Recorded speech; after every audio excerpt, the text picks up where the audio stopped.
राज्यातील 1 नोव्हेंबर 2005 पूर्वी नियुक्त शिक्षक व शिक्षकेतर कर्मचाऱ्यांना 1982 ची जुनी पेन्शन योजना लागू करावी या मागणीसाठी राज्यातील 26,000 शिक्षक व शिक्षकेतर कर्मचाऱ्यांनी शेगाव येथे लढा देत आहेत। आज आंदोलनाचा चौथा दिवस असतानाही शासनाने दखल घेतली नाही, म्हणून रविवार 4 ऑगस्ट रोजी शिक्षकांनी शेगावात रास्ता रोको आंदोलन केले।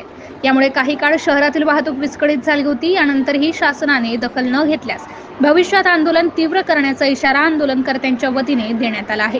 नागपूर येथील अधिवेशन काळात मुख्यमंत्री एकनाथ शिंदे यांनी 2005 पूर्वी नियुक्ती मुख्याध्यापक, शिक्षक व शिक्षकेतर कर्मचाऱ्यांना जुनी पेन्शन योजना लागू करण्याचे आश्वासन दिले होते, परंतु अंमलबजावणी झाली नाही आणि पुन्हा आंदोलन केले। त्यामुळे पावसाळी अधिवेशनात पुन्हा मुख्यमंत्र्यांनी शासन न्यायालयात सकारात्मक प्रतिज्ञापत्र सादर करून जुनी पेन्शनसाठी सहकार्य करेल अशी घोषणा मुख्यमंत्री एकनाथ शिंदे यांनी केली होती, परंतु अद्यापही शासनाने दखल घेतली नाही। त्यामुळे विनाअनुदानित, अंशतः अनुदानित शाळा तुकड्यांवरील ज्ञानदानचे पवित्र कर्तव्य करणाऱ्या 26,000 शिक्षक व शिक्षकेतर कर्मचाऱ्यांना जुनी पेन्शन योजना लागू करण्यासाठी सर्वोच्च न्यायालयात सकारात्मक प्रतिज्ञापत्र, शपथपत्र सादर करावे। यासाठी शेगावात बेमुदत आठवण आंदोलन 1 ऑगस्ट पासून शिक्षण संघर्ष संघटनेकडून आंदोलन सुरू करण्यात आले असून यामध्ये राज्यातील शिक्षक व शिक्षकेतर कर्मचारी सहभागी झाले आहेत।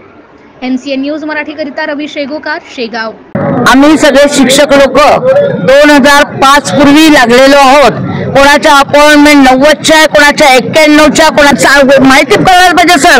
या 2004 पर्यंतच्या अपॉइंटमेंट आहेत आमच्या आणि आम्हाला गव्हर्नमेंटचे अप्रूव्हल आहेत। आम्हाला विना अनुदानितचा अप्रूव्हल आहे, अनुदानितचा अप्रूव्हल आहे आणि आम्ही 2000 संगीताताई शिंदे 2010 पासून हे आंदोलन छेडत आहे। 2010ला जो GR निघाला तो आमच्याकरता घातक GR निघाला आणि आम्ही जेव्हा शाळेमध्ये लागलो त्यावेळेला आम्हाला यातकिंचितही कल्पना नव्हती की आपल्याला पेन्शन मिळणार नाही, कारण की आम्ही अपॉइंटमेंट होऊन ॲडव्हर्टाइज निघून शाळेमध्ये लागलेलो लिगल लोक आहेत।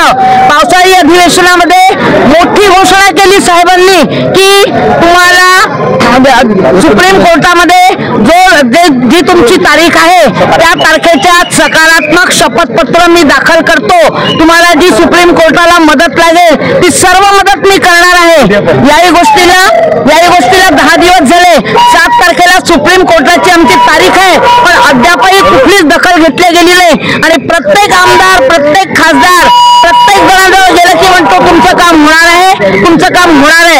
सुप्रीम कोर्टात जर शपथपत्र दाखल झालं नाही 7 तारखेला तर आम्ही आमरण उपोषणाला बसणार आहे। मग त्याच्यामध्ये कोणाचा जीव गेला त्याला पूर्ण सरकार जबाबदार राहील। मोठ्या पटलावर गेलेला आहे तरी पण कोणीही दखल ना देवेंद्र फडणवीस दखल घेत आहे ना अजितदादा दखल घेत आहे। अजितदादाचं 3ला स्टेटमेंट आहे की या लोकांवर अन्याय झालेला आहे, या लोकांना पेन्शन मिळायला पाहिजे आणि आता भाजपच्या पक्षात जाऊन बसल्यावर भाषा बदलली लगेच, अशी काहीदा भाषा बदलली। मग हे काय म्हणायचं, आम्ही सरकारला काय म्हणायचं? हे खोटं बोललं की कुठपर्यंत सहन करणार आहे?